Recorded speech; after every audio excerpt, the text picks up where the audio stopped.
Все время хочет сказать фразу: «Я знаю, что я ничего не знаю». Все думают, что бизнес – это деньги.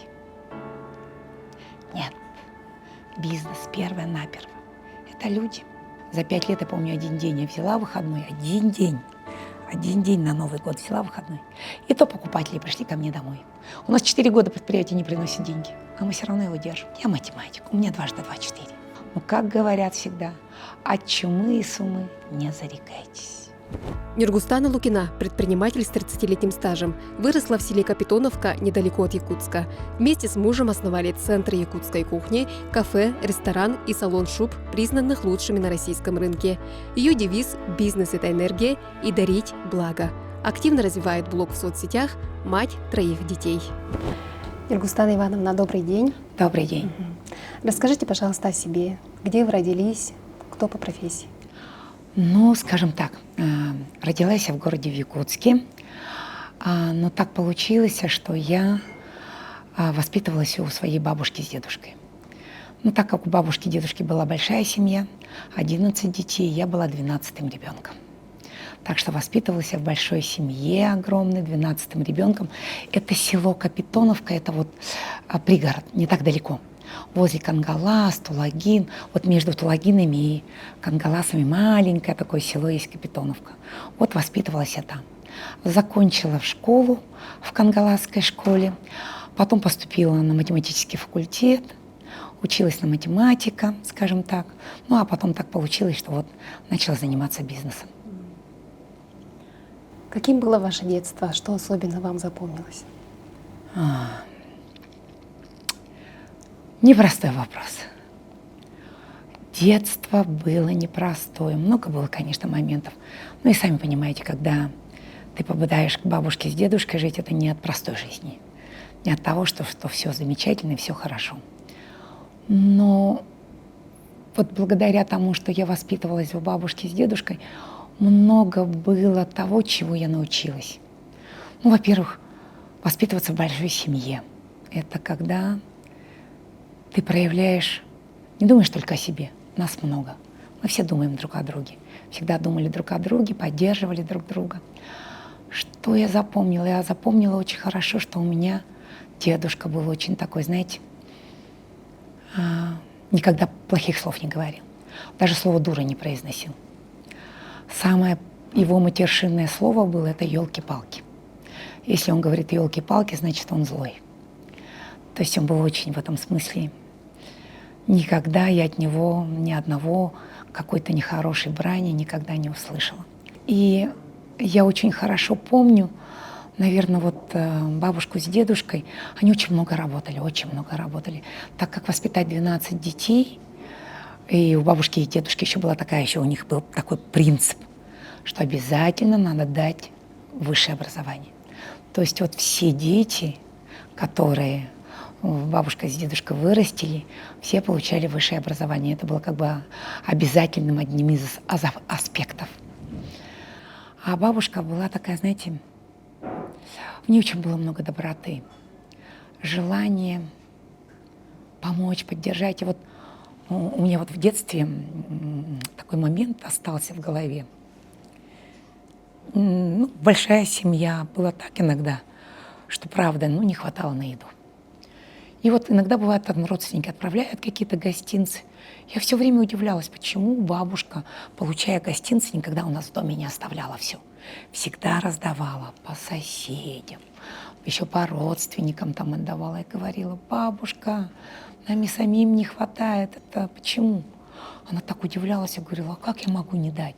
То есть у нее было желание отдавать, даже когда и нету этой возможности. И я помню, один день был такой, когда, правда, у нас как-то так получилось, что не было еды, есть было так таковой нечего. А я вот рыбу люблю, обожаю рыбу.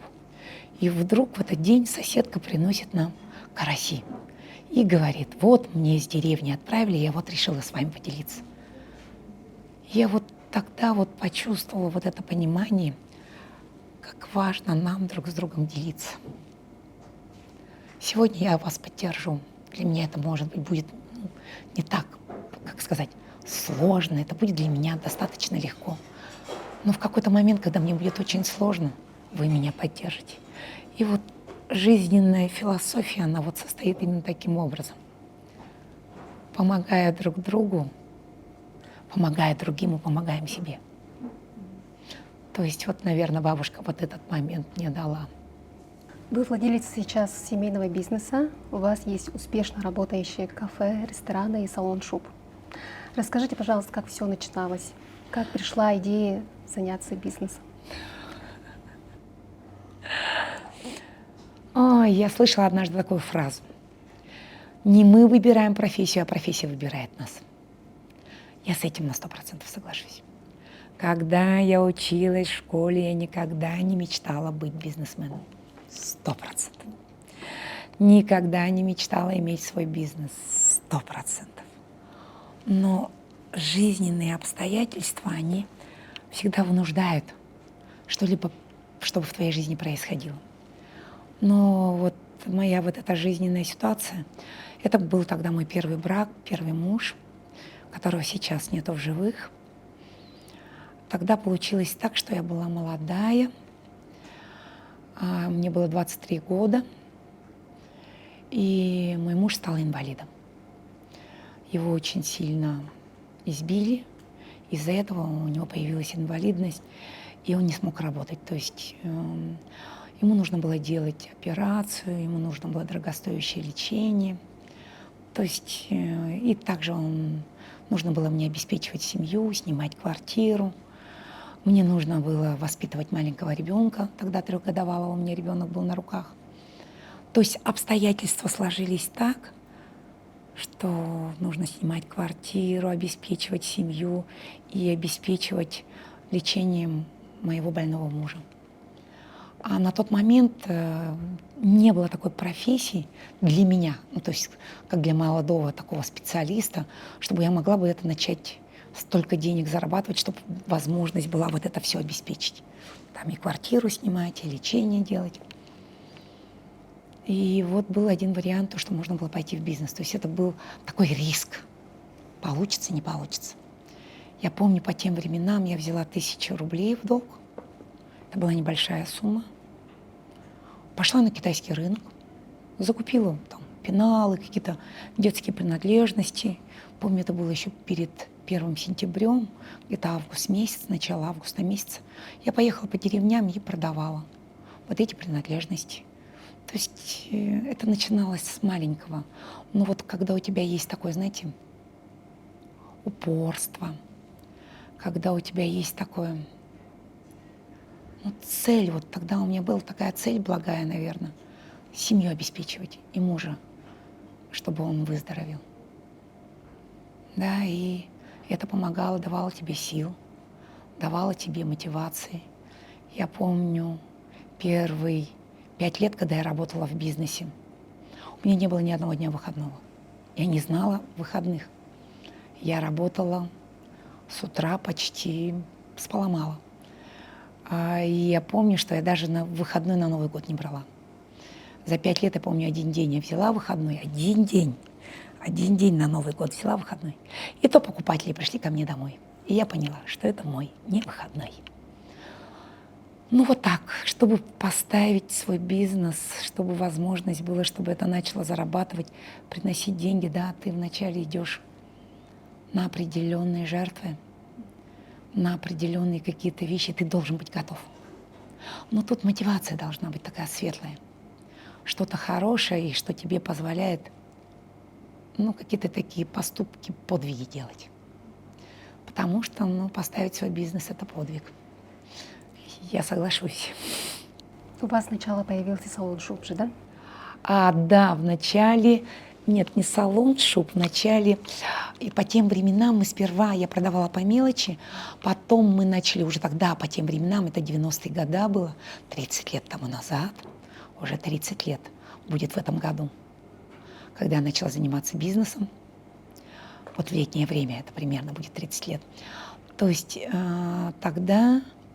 мы тогда привязали сперва одежду, а потом мы привозили такие вот, ну, видеокамеры, видеомагнитофоны, тогда было это. Мы обменивали это на оленекамусы. Ну, не у всех людей были деньги. кто-то что-то мог вот такое сделать. И вот мы на это обменивали. А после, скажем так, это привозили сюда олени, камусы и продавали оптом. Ну и бизнес так закрутился. А потом чисто случайно у моей подруги, то есть у моей сестры, ее подруга поехала в Грецию. Поехала за шубами. И она хотела кого-то партнером найти. Тогда мой первый муж предложил мне, говорит, ну, может, ты с ней поедешь, ты же хотела чем-то заняться таким, другим. А я-то этим пробовала и в Китай ездить, и ездила даже в Турцию. Мне вот сами страны, вот, ну, качество того продукта, ну, вот, ну, не мое. Ну, не могу я, как это сказать, нет у меня в такой в душе или в сердце уметь, сейчас скажу такую фразу, некачественным товаром не могу продавать. Вот для меня вот важно смотреть честно, спокойно в глаза своему покупателю, быть уверенным в том продукте, который мы вот даем нашему покупателю или нашему гостю, чтобы я знала, что это правда хороший продукт, и он приносит пользу. И вот поехали мы тогда в Грецию первый раз, и мне Греция очень понравилась, очень. Как они шубы шьют, какой качественный шуб. Сама страна красивая, люди такие. Все-таки греки древний народ. Вот это в них чувствуется, вот эта глубина их какой-то души, и мне стало с ними комфортно работать. То есть с Китаем не смогла, с Турцией не смогла, а вот с Грецией у меня получилось. Ну и вот из Греции началось, и потом потихоньку мы уже потом ездили и в Италию, и в Париж, уже и в Европу во всю ездили, и по России уже там, скажем так, могли где-то какие-то моменты уже работать. Так пошел бизнес. Появилась Сербеке, получается. Да. Да, я забыла рассказать о том, что мы в свое время, у нас был такой рынок уличный, Арбат, я стояла на улице, нас челноками тогда называли. И это мы были как зимой и летом одним цветом, мы на улице стояли. И в минус 60 градусов мы стояли на улице, продавали. И не было, как я уже признавалась, ни одного дня выходного. Я никогда не брала выходной. Я даже со сломленной ногой ходила на работу. То есть это, не знаю, у меня как-то внутреннее какое-то было чувство, что нельзя ни одного дня пропустить, сказать, что нужно сейчас вкладывать для того, чтобы было позволено потом получить. Сверху, что ли, смотрят, насколько ты искренне с душой вкладываешься. И потом они уже дают продолжение твоему бизнесу или твоему работе. Да, и потом мы наработали на улице, потом появился Манитах, мы открылись на Манитахе, уже теплое место было через года 3,5-4. Вот у меня ощущение, что 4 года мы все-таки простояли на улице. Холодно было, а потом в теплое помещение мы перешли, и то не потому, что мы себя пожалели. Мы покупатели видели, что им тяжело. Все-таки на улице там и шубы мерить, и какие-то вещи некомфортно. И вот тогда мы начали искать теплые помещения. Мы потом начали работать в Манитахе. В Манитахе у нас магазин назывался «Элита». «Элита», ну, потому что мы греческие, итальянские шубы продавались, и нам нужно было среди вот, ну, скажем так, того рыночного продукта, который преподносился. Ну, вы сами понимаете, шубы из Китая привозились, там всевозможный качественный товар. Мало люди было. ценили? А? Насколько востребованы были эти греческие шубы? Очень было сложно торговать. Вы даже не представляете. Вот эта внутренняя честность и порядочность, это, конечно, дорогого стоит. Я видела вокруг, как они китайские шубы дешево покупают, потому что Китай близко. Привезти китайскую шубу легче. Или мы едем там в Москву 6,5 часов, потом из Москвы еще там 3,5 часа до Греции, а потом с того города, в который мы приезжаем, еще 4 часа до того шубного города. То есть это прям такой путь долгий. А потом эти шубы, которые европейские, качественные, которые на самых лучших аукционах купленные меха, которые выделаны в Германии, потому что там самая лучшая выделка, у которых, если тонируется, то только в Италии, потому что это лучшая тонировка, где модельеры итальянцы, где скорняжники греки. То есть вся Европа задействована. Но Европа не дешевая, скажем так, чтобы шить вот эту великолепную шубу, которая будет носиться из поколения в поколение. То есть это вечная, теплая, качественная, шикарная шуба, которая вне времени. Помню, когда у нас уже появился Сербяке магазин, в «Оптимисте» первый магазин появился. И мы делали рекламу, продавали. Покупатели, да, не верили, часто не верили. И в один момент я что-то так устала и сказала: найдите хоть одну китайскую шубу, 10 шуб в подарок. И мы запустили такую акцию. И на акции это до сих пор работает. Сколько лет после открытия Сербяке вы, получается, перешли на общественное питание? Да, а после, скажем так, через сколько? Но это произошло 15 лет тому назад. То есть, значит, мы шубами занимались 15 лет. И ровно через 15 лет, так как мы занялись шубами, у меня муж уже второй. Я тогда замуж вышла второй раз, и мы вместе уже с ним вели бизнес шубный. В какой-то момент, скажем так, ему стало не очень интересно в шубном бизнесе. И у него появилось желание открыть общепит. Я вначале сопротивлялась. Я знала, что это непросто. Я знала, что это нелегко. Но так получилось, что вот все-таки желание моего мужа, ну еще Бекаря, Чилеркам, они увидели кое-что, мы обратились к ним. То есть спросили, стоит, не стоит. И они нас поддержали в нашем выборе. Вот и таким образом у нас появился общепит. Ну и потом шаг за шагом и началось. Вообще производство это сложно. Все люди думают, вот всегда какие-то вещи вызывают ощущение легкости. То есть и у нас, может быть, тогда вызывало какое-то понимание легкости. Но любым делом, если ты хочешь работать качественно, если ты хочешь в действительности создать бизнес не на один день, не на 2-3 года, а на года, то да, это нужно труд, это нужна целая политика, система. И вот вдохновение должно быть такое истинное. Нету никакого вдохновения, никто не будет столько работать, если это будет только желание заработать деньги. Люди всегда плюнут и уйдут, потому что бизнес такое дело, что сегодня есть денег, где завтра нет. И денег может не быть долгое-долгое время. И насколько есть другая мотивация заниматься этим бизнесом, вот настолько вас хватит все-таки потом выйти на то, чтобы предприятие стало прибыльным. Да, это непросто. Как вы работаете с людьми? И каким должен быть руководитель? Для меня перво-наперво он должен любить людей. Для меня это вот самое важное понимание того, что человек, у него должно быть вот истинное желание помогать людям, что-то создавать людям, чтобы им было комфортнее жить, удобнее жить, чтобы у него было желание делать людей счастливыми. Любить он должен людей руководить. Люди, остальные все не дураки, они все чувствуют.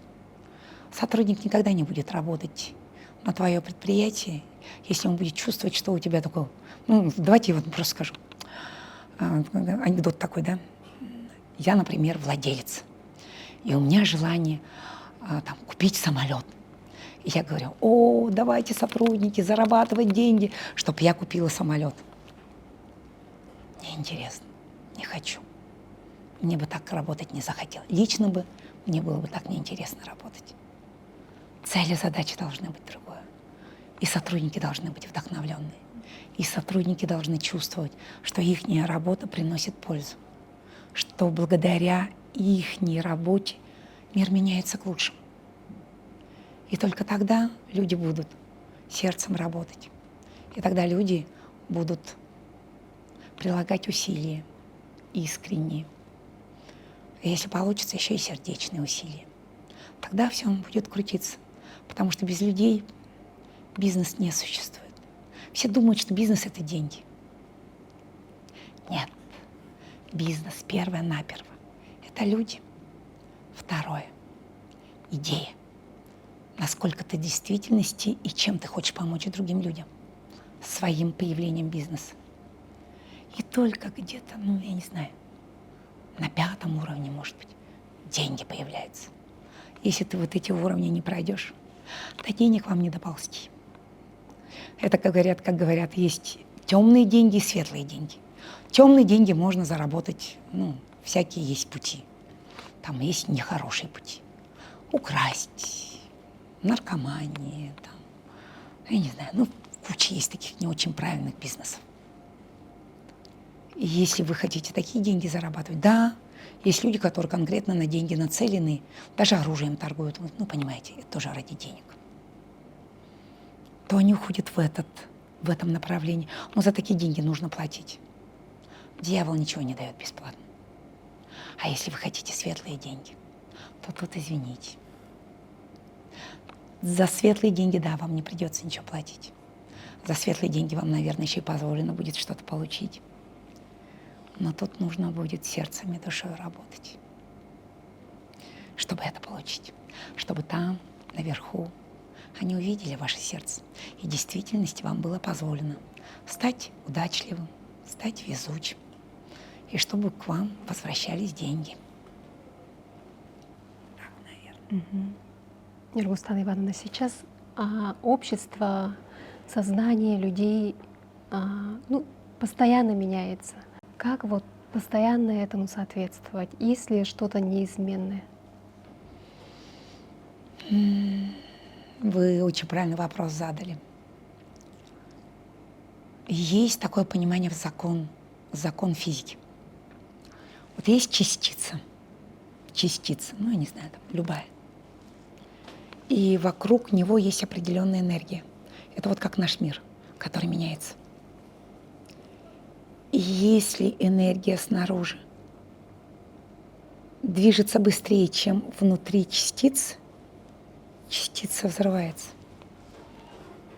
Так же и когда мы не успеваем за временем, мы исчезаем. И вы видите много предприятий, которые, может быть, когда-то были супер крутые, в ногу со временем, а потом также исчезают, потому что уже не могут быть в тренде этого времени. И здесь, да, это такой вопрос, что нужно всегда держать нос по ветру, но что помогает? Две вещи помогают, очень важные. Вы задали, что есть вещи неизменные. Неизменная любовь. Это на все века. Любовь — это то, которое никогда не изменится. Любить то, чем ты занимаешься. Любить людей, любить семью, близких, родных. И это очень мотивирует, когда ты любишь.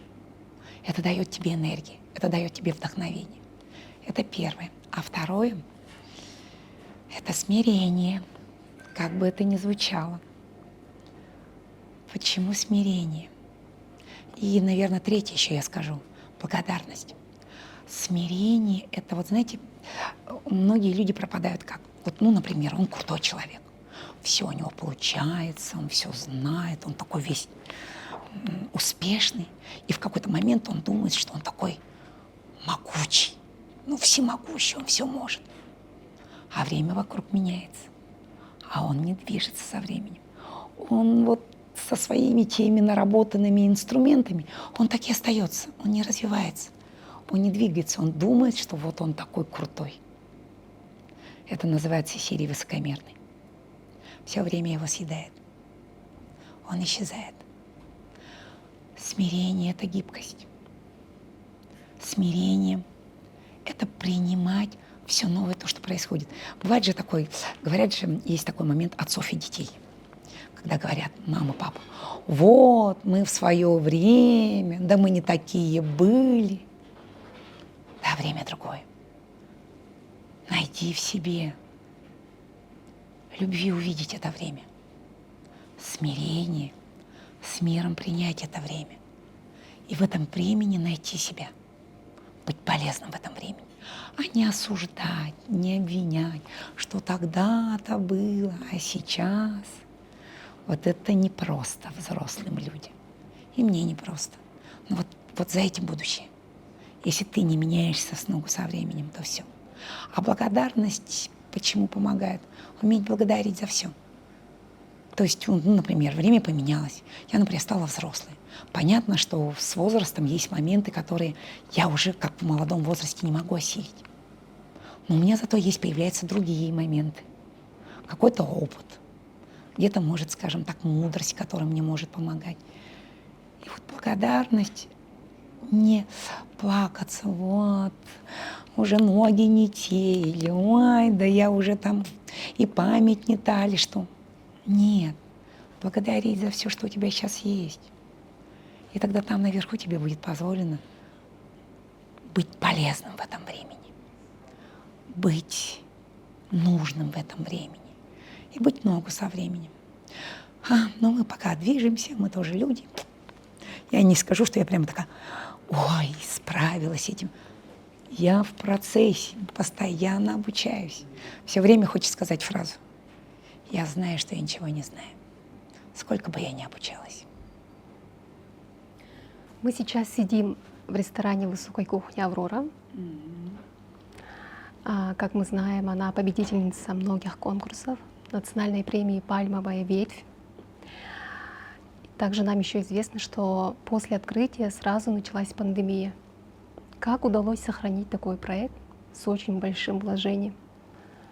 И есть ли в Якутске ценители высокой кухни? Много ли их? Елизавета, вы прямо на одном энтузиазме держится пока. Ну, скажем так,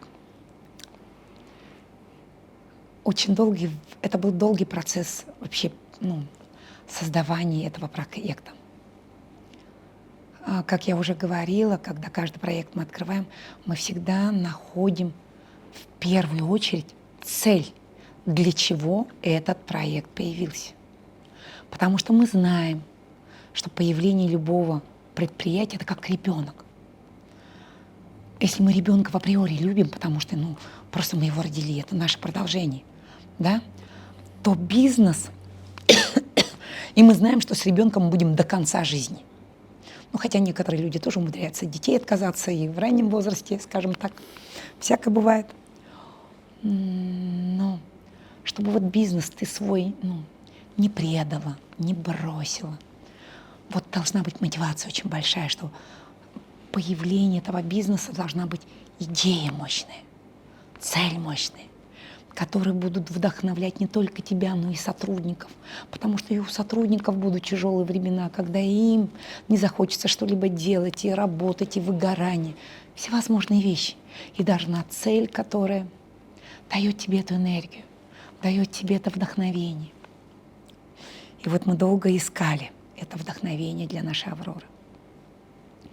Что мы хотели сказать этой «Авророй»? Давайте я коротко попробую рассказать, потому что это такой не короткий вопрос, да, но расскажу. Мы когда с мужем начали заниматься духовными практиками, это где-то было, знаете, лет 16 тому назад, мы когда ходили к нашим местным шаманам, местным таким духовным лидерам, тогда еще Саина была жива, мы ходили к ней. Говорилась такая одна фраза, что миссия России — спасти весь мир. Они говорили вот как под копирку. Я такая думаю, ребята, вы о чем? Кто бы Россию спас? Вторая фраза была: а сердце России — Якутия.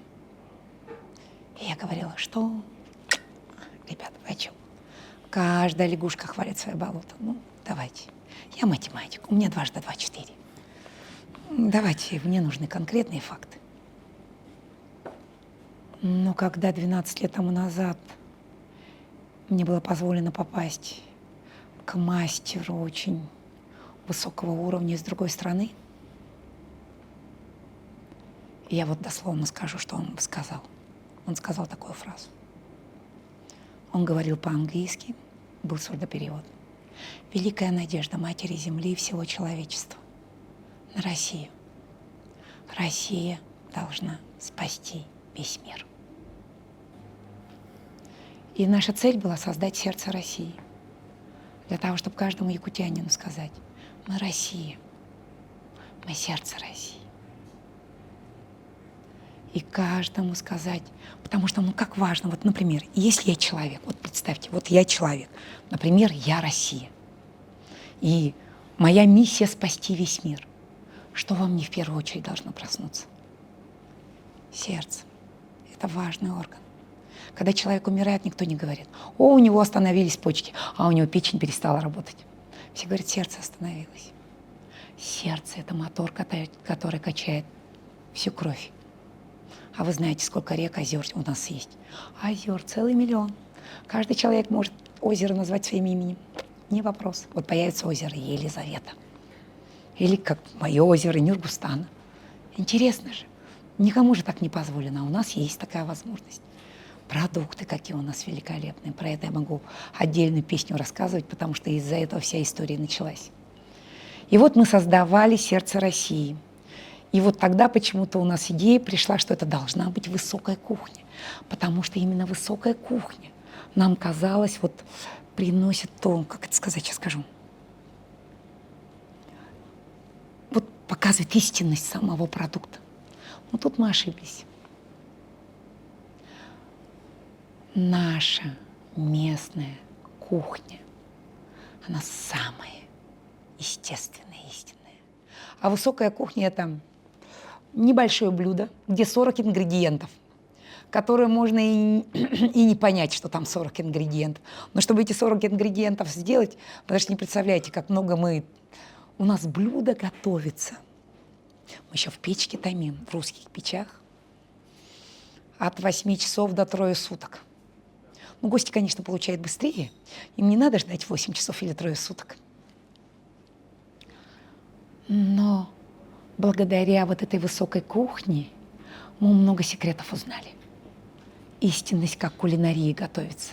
Да, мы сейчас уже перефразируемся, мы сейчас стали более понятными, потому что мы поняли, что наши якутяне не понимают высокую кухню. Не потому что они там какие-то там, ну как это сказать, невежественные, не понимают высокую кухню. Нет, потому что не понимают, что такое самая настоящая еда. Мы слишком приближены к природе. Мы знаем, что такое строганина. Мы знаем, что такое просто жеребятина, отваренная в воде. Это то, что нельзя испортить. И есть очень много таких понятных вещей, но высокая кухня — это отношение к еде. Это целая история. Если я буду об этом рассказывать, это вот прямо у меня есть по поводу этого, я могу часами говорить. Это тот мой конь, который я изучаю. Я, как это сказать, энтузиаст своего дела. И вот, когда мы открылись, да, это вот был ковид. Это наше испытание. Потом начался омикрон, потом, Все виды. да, потом спецоперация тоже не бесследно обошлась для нас и до сих пор обходится. Да, мы проходим все те перипетии, которые, наверное, наша матушка Россия проходит. Мы на себе, на своей шкуре это пробуем. Как это непросто. И потом не просто выживать и оставаться преданной своим целям. Не просто преданные, а вот иногда, знаете, до сумбурности доходит. У нас 4 года предприятие не приносит деньги, а мы все равно его держим. Другие бы уже давно закрылись. А мы только на энтузиазме, как я уже говорю. Чисто на той цели, которую хочется донести. Ну, значит, нам нужно пройти эти все, как мы говорим, очищения. Значит, придет то время, когда нам будет позволено. Наверное, надо менять сознание, чтобы было позволено стать сердцем России. Цель слишком огромная. А что вы любите готовить дома сами? Я раньше очень много любила готовить. Сейчас редко. Редко готовлю. Времени, честно скажу, на приготовление нету. У меня первый сын, он много от меня вкусняшек получал, потому что мы детство запоминаем от тех любимых блюд, которые готовили наши любимые люди, которые нас любили. Мамы, бабушки. Мы запоминаем детство так. Мой старший сын, он запомнил много каких моментов. До смешного доходит. Он даже у меня запомнил, как я лапшу доширак заваривала в свое время. Даже вот это запомнил. Ну, то есть много я для него готовила. У младшего сына, конечно, с этим не так повезло. Мама все время бегает, прыгает, но что я делаю очень быстро, умею это делать? Салаты готовлю быстро. И вот сын у меня, младший, любит мои овощные салаты. То есть я приготовлю овощной салат быстренько-быстренько, приготовлю, а горячие блюда, да, бывают уже приготовлены. Или быстро приготовишь что-нибудь. У меня иногда, помню, у меня первый муж очень хорошо готовил. И мы с ним по очереди готовили. Один день я готовлю, а другой день он готовит. И вот когда он готовил, у него что-то было всегда изысканное, что-то такое. Я тоже люблю вкусно готовить, но я люблю скорость. Мне нужно быстро, чтобы это было приготовлено. Я там могу купить пельмени, там купить фарш, и быстренько котлетки, там быстренько. Ну, то есть что-то такое, что называется вот готовишь быстро. И мой первый муж говорил: чё, сегодня у нас опять фонограмма? Почему фонограмма? Вот он так называл. То есть я ценю еду, которую можно быстро приготовить. Но я очень люблю натуральную еду. Очень. Обожаю местную еду. Люблю натуральную еду. И очень-очень люблю вкус самого природного продукта, как он есть. Терпеть не могу, когда его... Вот, знаете, не люблю такие блюда под названием. Тебе положили рыбу, а ты ешь эту рыбу, думаешь, а это рыба, это или вообще что? Я говорю, вы что, издеваетесь над продуктом? Мишленовские звезды. Я вот сколько изучала. Мы хотим Мишлен получить. Это наша мечта. Я надеюсь, что когда-нибудь Мишлен в Россию приедет, будет, и нам будет позволено получить Мишлен. Мишлен – это тогда, когда человек, как бы сказать, показывает всю красоту продукта. Ну, сейчас я вам попытаюсь объяснить. Ну, то есть, например, у меня, вы, например, Елизавета, а вас так видоизменили, что вы то ли Елизавета, то ли Маша, то ли Миша. Вот понимаете, вы не вы, а важность ваше естество показать, всю вашу истинную красоту, то, что у вас внутри. Его надо показывать, а не маски одевать, при котором непонятно, а кто же вы на самом деле. Вот и продукт также надо вытаскивать. И к сотрудникам также надо относиться. Вытащить все самое лучшее, что в нем есть, истинное. Вы с вашим мужем Иннокентием Ивановичем составляете отличный тандем. Как вы познакомились? И сколько лет вашей семье? Нашей семье в этом году уже будет 19 лет. Будет 19 лет. Мы познакомились с ним на тренинге. Такой тренинг такой классный, я сейчас так подумала. Мы с ним встретились на тренинге, назывался «Лидерская программа». То есть там обучали быть лидером. И вот там мы с ним познакомились. Все-таки, когда на тренингах, наверное, знакомишься, есть какая-то, знаете, люди, которые любят развиваться, любят идти вперед. И вот там знакомиться, скажем так. Да, вот так познакомились, уже 19 лет, да, срок. Сколько у вас детей? У нас общих детей 1 ребенок, а так, конечно, у нас 3 детей. У него есть ребенок от первого брака, у меня есть ребенок от первого брака, и у нас есть уже общий ребенок. Получается 3. При воспитании детей какими принципами вы руководствовались? Честно сказать, если каждый будет руководствоваться одним из самых главных принципов — истинной любовью. И истинная любовь, многие неправильно воспринимают понимание любовь. Все думают, если меня любят, то это меня гладит по головке. Расслабьтесь. Самая наивысшая любовь — это строгая любовь. Все самые успешные люди в жизни, олимпийские чемпионы, или еще кто-то, что-то достигший. Это те люди, у которых родители от них требовали. Не те, которые им по головке гладили и им перинкой все стелили. Такие дети, наоборот, избалованные, мало что достигают в жизни. Наоборот, это глубоко иногда бывают несчастные люди.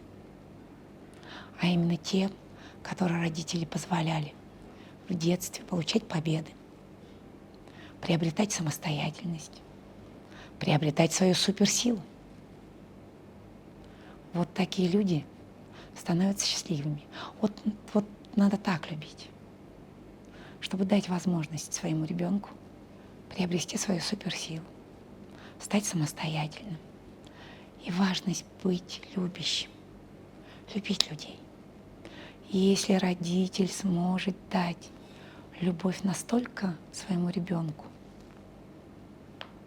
такую строгую даже где-то, чтобы он даже и плакал, иногда ему было нелегко, но чтобы он умел в жизни преодолевать все те нелегкости, трудности, которые будут в его жизни. И у него были навыки преодоления этого и уверенность, что он сможет это преодолеть. Ну а второе — это любить людей. Не обозлиться, чтобы он не был злой, обиженный, а чтобы любил, несмотря ни на что. Вот тогда, да, родители выполнили свой план, выполнили свою задачу. Ну, я тоже в стремлении. Я, конечно, прилагаю усилия, но двигаемся. Ну да, у меня старший сын сейчас меня радует. Он вырос в ответственного человека. Он вырос в любящего человека. Он много работает очень. Он может работать без выходных и проходных. И в желании помочь другим людям он иногда забывает о себе. Я смотрю и думаю, ну, значит, вложилась. Но теперь было бы хорошо, чтобы он женился. И внуков. Не буду, ждем, короче. Вообще, вот возникали ли в семейной жизни проблемы из-за совместного дела, бизнеса? Бизнес — это же все-таки все равно стресс. Конечно. Конечно. И множество раз. Как вы это преодолеваете? Ай. Когда-то успешно, когда-то не очень. Но есть один момент. В движении сила. Нельзя сдаваться. Нельзя игнорировать, нельзя отворачиваться. Надо всегда пытаться найти согласие. Надо всегда приложить усилия, чтобы найти согласие. А иногда бывает, что тебе лень найти согласие. Иногда бывает, что тебе времени нету, кажется, что-то более другое важнее. И тогда ты начинаешь терять отношения. И я человек, и у нас были такие моменты. Даже и сейчас у нас происходят непростые вещи в наших отношениях. Сейчас это говорят, как говорят, кризис среднего возраста начался. Ну вот, проходим свой кризис среднего возраста. Если все-таки у нас получится через это выйти, еще и выйти на другой уровень, то это будет супер, это будет отлично. Но, как говорят всегда, от чумы и сумы не зарекайтесь. Ни один человек не может сказать о том, что будет завтра. Мы можем предполагать, а располагает Бог. Может быть, завтра у меня кирпич просто на голову упадет. Никто об этом ничего не знает. Что может произойти завтра? Нужно этот день проживать искренне, от души, сердцем. И правда быть вкладом в каждого. А иногда мы в близких, так знаете, близкие у нас всегда вот на последней остаточной норме остаются. От идет была ты води. Как бы для других такие хорошенькие якобы, а для близких самые такие, бываем не очень добрые, да, ну как бы близкий поймет, да, нет, труд везде, нигде нельзя забывать. И здесь очень важно быть друг для друга вдохновением, потому что любовь — это и есть вдохновение. Да, это движение. Это непросто. Что для вас лучшее вложение? Во что вот вложились бы, посчитали бы вот самым нужным и самым хорошим вложением? Самое лучшее вложение — это в человека. Я бы вложилась в человека, в его обучение, в его развитие. Вот для меня, наверное, это самое сейчас в данный момент ценное. Все остальное бренно. Помню, да, песня Басты была. Когда нас не станет, а там, да, Колесо сансары, что это да, такое? да, да, да, будут петь нашими голосами. То есть, если вы хотите оставить после себя что-то, люди продолжат вашу историю. Они будут продолжателем вашего дела. А все остальное бренно. Ну, здоровье нужно для чего? Здоровье нужно для того, чтобы тебе было позволено большее время в кого-то вложиться, кому-то свое сердце подарить, кому-то свою частицу вложить, чтобы, может быть, это как семя в кого-то войдет и вырастет в нем. Во что-то большое, огромное, может, в дерево, а может, в лес. Может, тебе будет позволено лес вырастить. Я не знаю. Мы располагаем, а Бог полагает. Знаете, я сегодня услышала, когда вот меня красили, визажист сказал, я, говорит, с физики помню, говорит, формулу энергии. Для меня, я вот, например, считаю, что все есть энергия вокруг. Все это есть скопление энергии. Даже стул энергия, мы энергия. Все есть энергия. А формула энергии — масса тела и ускорение, то есть с каким он действует. Но это в квадрате. И это получается энергия. То есть о чем я хотела бы сказать? Насколько мы действуем, не лежим, не валяемся, а действуем, не говорим, а действуем. Ну, даже если говорим, то уж говорить это как-то так, чтобы другие слышали, скажем так, да, а не так сама про себя там сама собой веду беседы. Что-то такое, да? И тогда это будет превращаться в энергию, и это будет созидание, создавание. Какое из прав человека вы считаете важным? Из прав человека Да. Право на что? на свободу выбора. Человек каждый свободен выбирать. И тут, знаете, вот в этом-то и есть. Если бы не было бы у нас свободы выбора, с одной стороны, это было бы хорошо. Бог взял бы и сказал, делайте вот так правильно, и все, идите, действуйте так. Ну, Всевышний сделал закон Вселенной, и мы двигались. Но вот свобода выбора, она дает вот это падение, взлеты, осознание, опыт, слезы горя, слезы радости, счастливый момент. Наверное, так, свобода выбора. Мне интересно также, что какую литературу вы предпочитаете? Что любите читать? О, я в свое время была всеядная. Ну, если бы я начала бы рекомендовать кому-нибудь читать, то я начала бы, конечно, сказала бы, с классики. Классика — это классика. Это как классическая музыка. Там есть определенная энергия.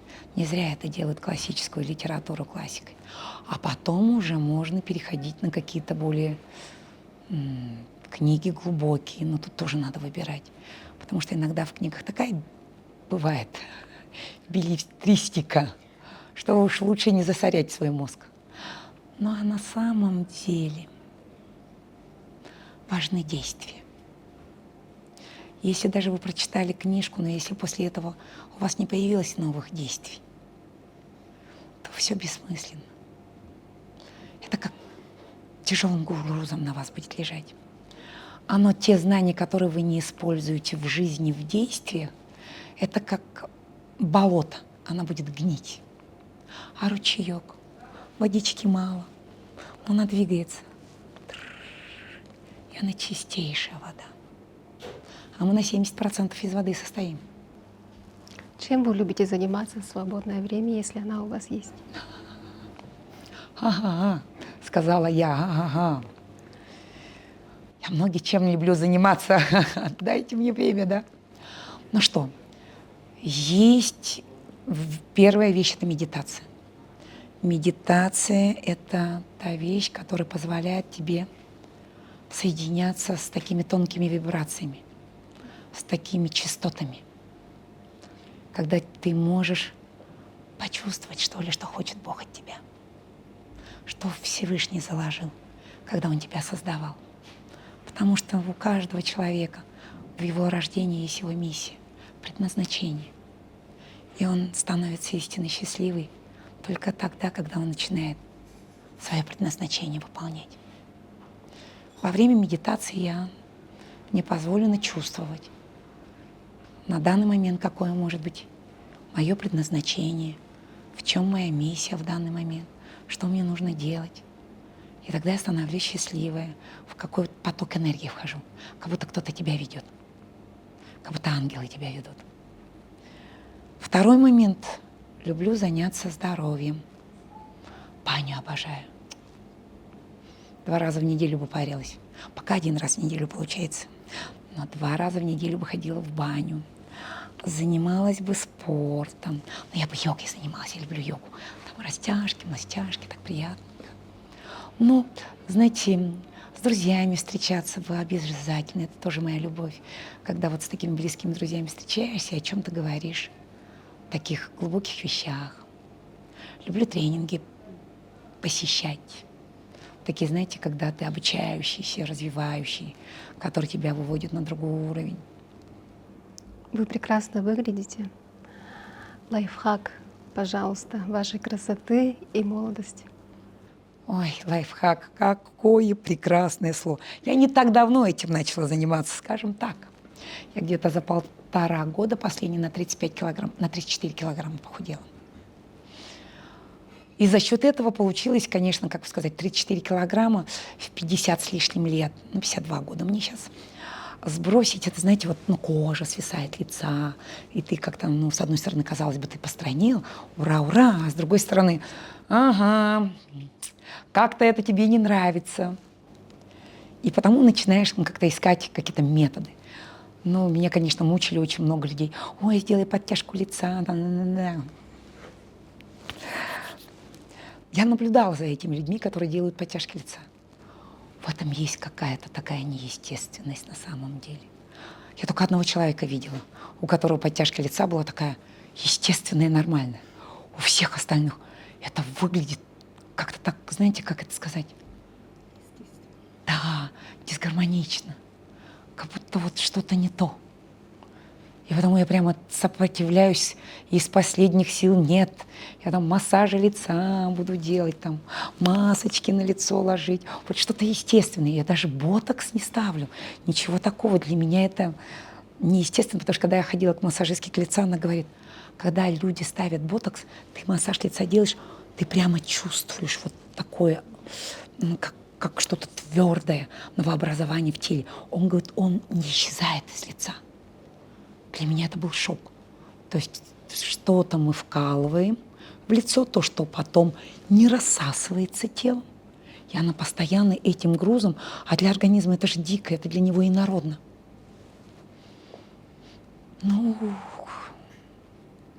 Давайте лайфхаки. Какие лайфхаки?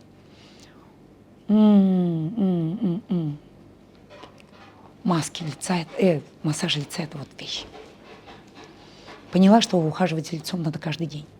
Это не так, что там, 1 раз проснулась, там тебе быстренько что-то сделали, тебе сделали. Нет, утром. Что-то делал, мазаньку навел, вечером тоже процедурки. То есть это работа. И пожалуйста, вот если есть возможность, во-первых, раньше было бы хорошо. То есть сохранить легче, чем наверстывать то, что потеряли. А второе — это каждодневно.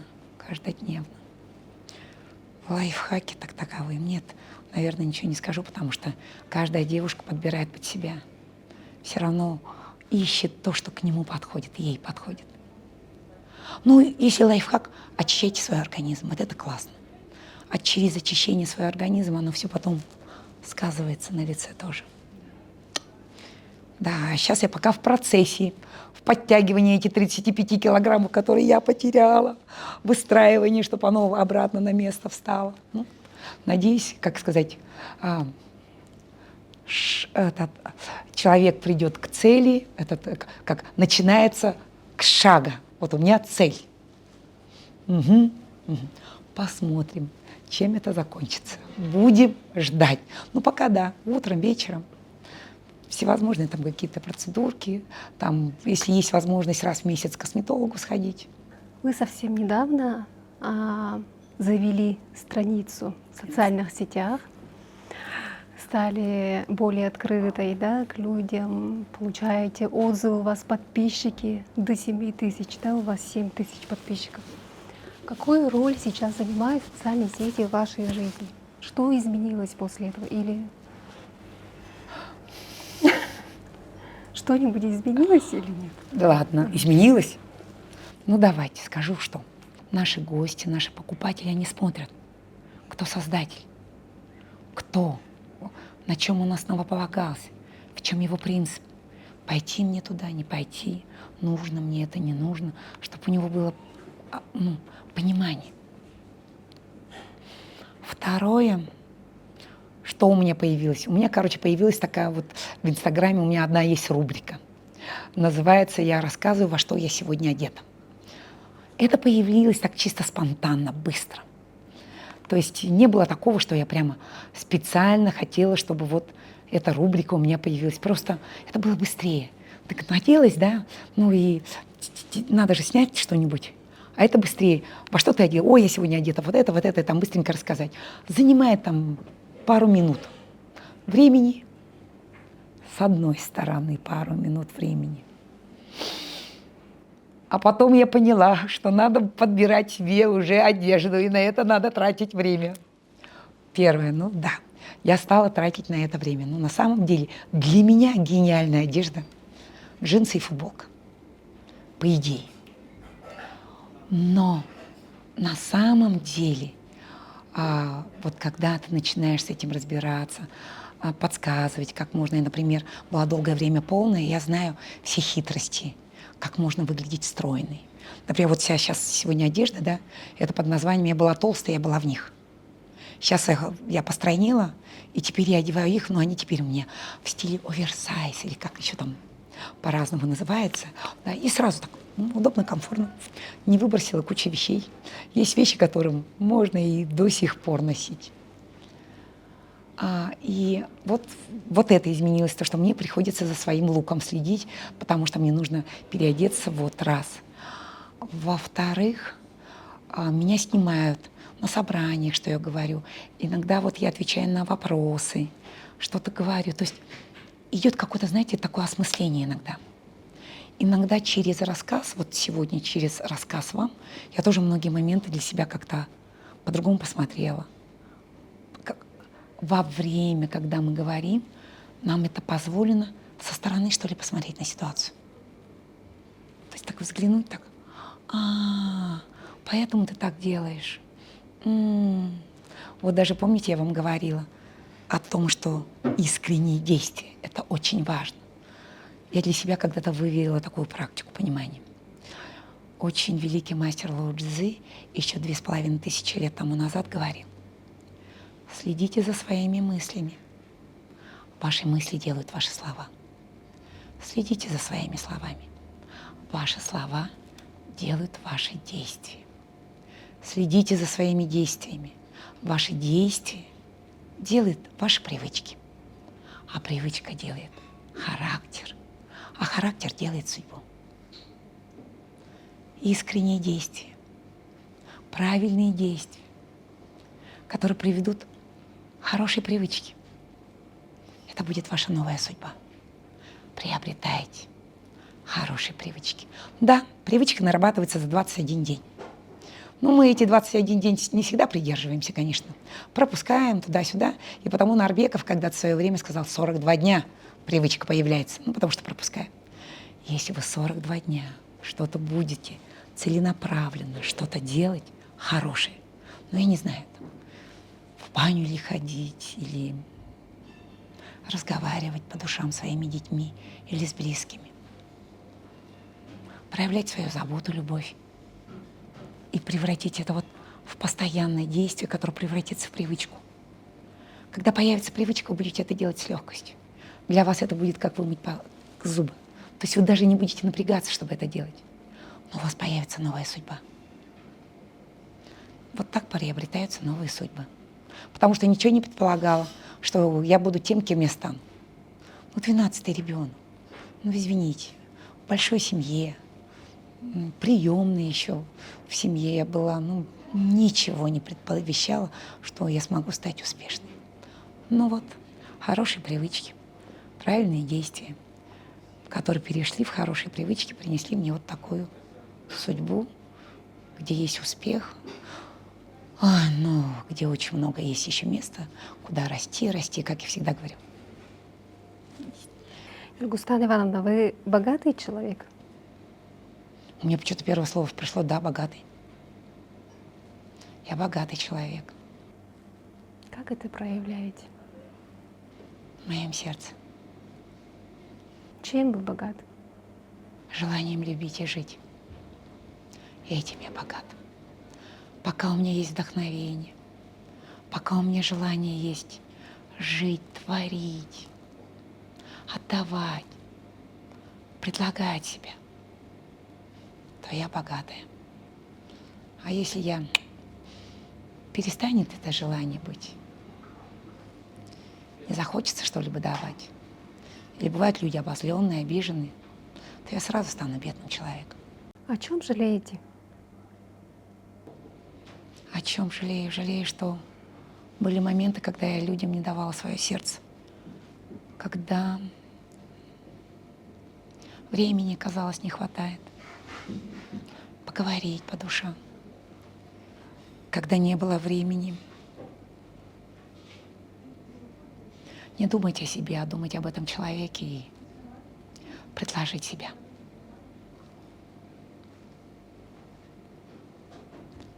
А вот в этих возможностях, то есть мы всегда сожалеем только то есть я однажды поняла, я много в жизни теряла близких людей, то есть когда они умирали. И вот бывало, что вот одни близкие люди, когда умирают, ты невероятную боль испытываешь. Боль, которая с годами не уменьшается, а наоборот, иногда увеличивается. А бывает наоборот, теряешь очень близкого человека, но боли нет. Есть какая-то радость тихая. Я поняла, в чем разница. Когда ты отдал все свое сердце и любовь, что ты мог отдать этому человеку, ты его спокойно отпускаешь. А когда ты не додал, когда ты чувствуешь, что ты не был до конца тем вкладом, то вот есть сожаление. Боль сожаления, боль раскаяния. Тогда ты начинаешь сожалеть об этом. Так что вот, единственное, о чем я сожалею, где я не смогла додать, не могла свое сердце проявить до конца. Где, может быть, я была эгоистична, где я больше, может быть, сфокусирована была на себе. Об этом жалею. У вас есть стилист свой? Нет. Как выбираете одежду? Расскажите, пожалуйста, о своем луке сегодня. Ого. Рубрика в соцсетях продолжается. Да, рубрика в соцсетях. Ну, скажем так, у меня нет стилиста. Я вот, когда мы участвовали в «Пальмовой ветви», честно говоря, это было невероятное событие. Невероятно, потому что до этого золотую пальмовую ветвь получали только рестораны, которые в Москве, в Санкт-Петербурге и несколько раз получали ресторан из Новосибирска. Другие маленькие города никогда не получали пальмовую ветвь. И мы стали первыми которые получили эту золотую пальмовую ветвь. Мы не город-миллионник, но нам было позволено это получить. Это еще раз доказательство, что мы есть сердце России. Мы якутяне. У нас много происходит удивительных вещей. Второй момент. Мы получили 5 пальмовых ветвей.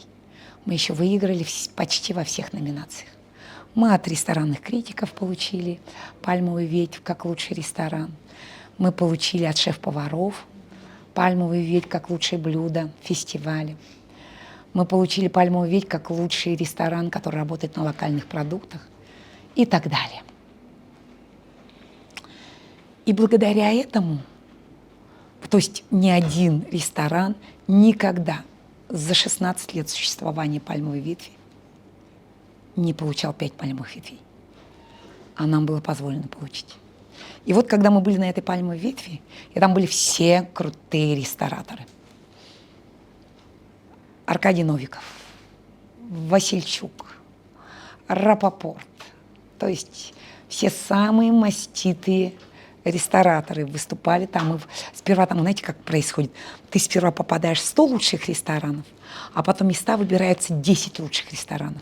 И потом эти 10 ресторанов едут в Москву, там прямо в центре Москвы, там огромный есть там зал, где мы кормим всех рестораторов, ресторанных критиков, шеф-поваров и так далее.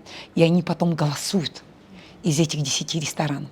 Почему этот конкурс престижный? Потому что выигравший потом едет отстаивать честь всей России, всей страны. И есть там возможность, как бы сказать, выстрелить на весь мир. То есть, чтобы тебя узнали во всем мире.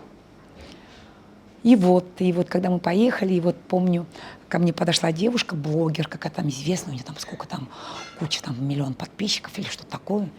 И она мне задает вопрос. Скажите, пожалуйста, а кто ваш стилист? И она это так задала вопрос, как будто, знаете, как под названием «Какой вы хлеб кушаете?» Будто само собой подразумевающееся, да?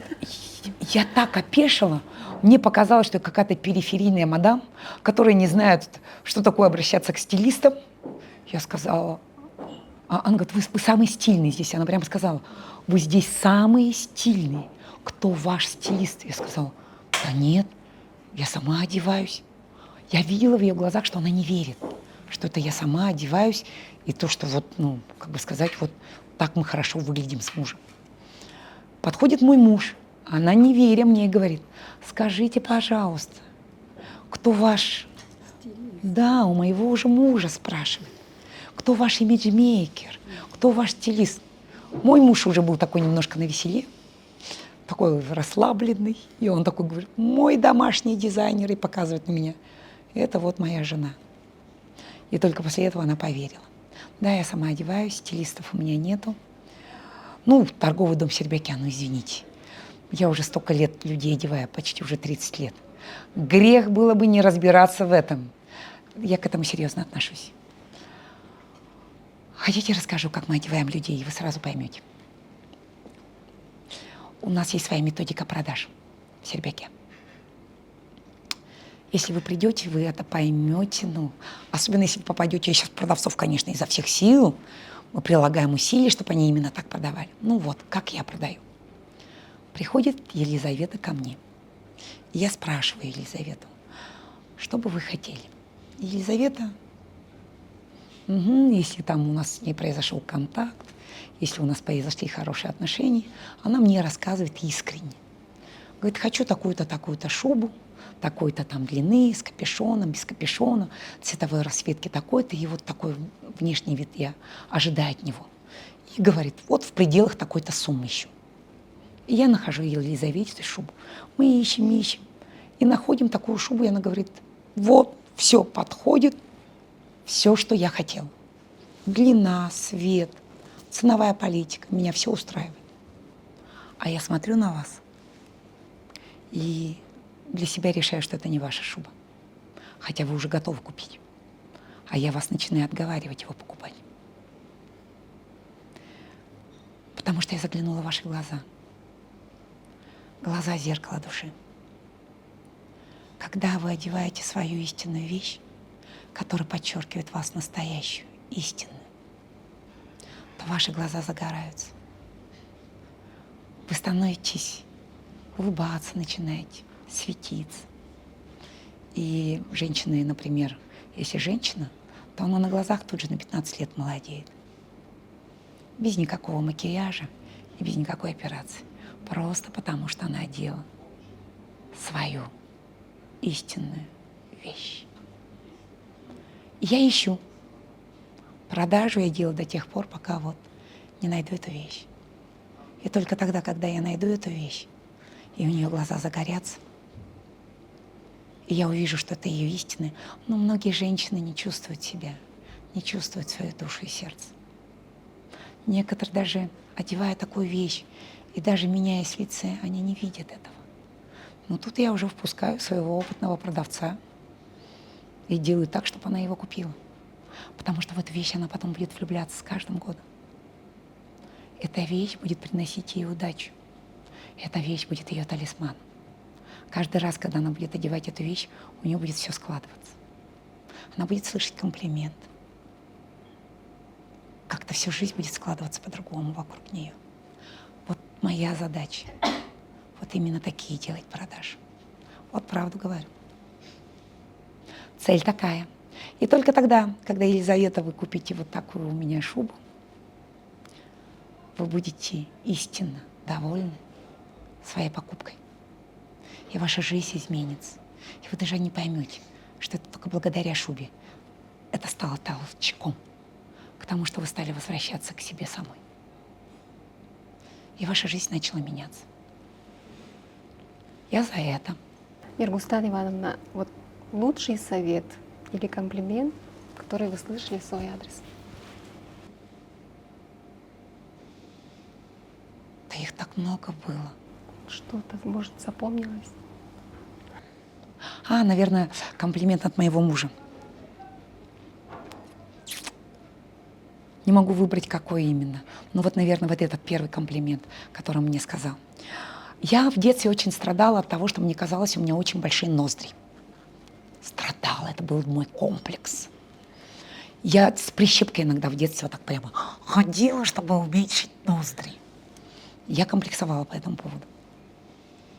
И вот когда мы с мужем познакомились, я помню, однажды он посмотрел на меня и сказал: «Ой, какие у тебя красивые ноздри, они у тебя сердечками». Он мне сказал, что у меня ноздри сердечками. У меня, конечно, уже с возрастом комплекс этот, может быть, где-то ушел. Ну, а здесь он уже поставил жирную точку. Я поняла, что у меня ноздри сердечками. Ну, как можно по этому поводу комплексовать? Да, очень мило. Миргустан Ивановна, спасибо, что согласились, пришли к нам, рассказали о себе, ответили на наши вопросы. Спасибо большое. Удачи. Да, спасибо. Мгм.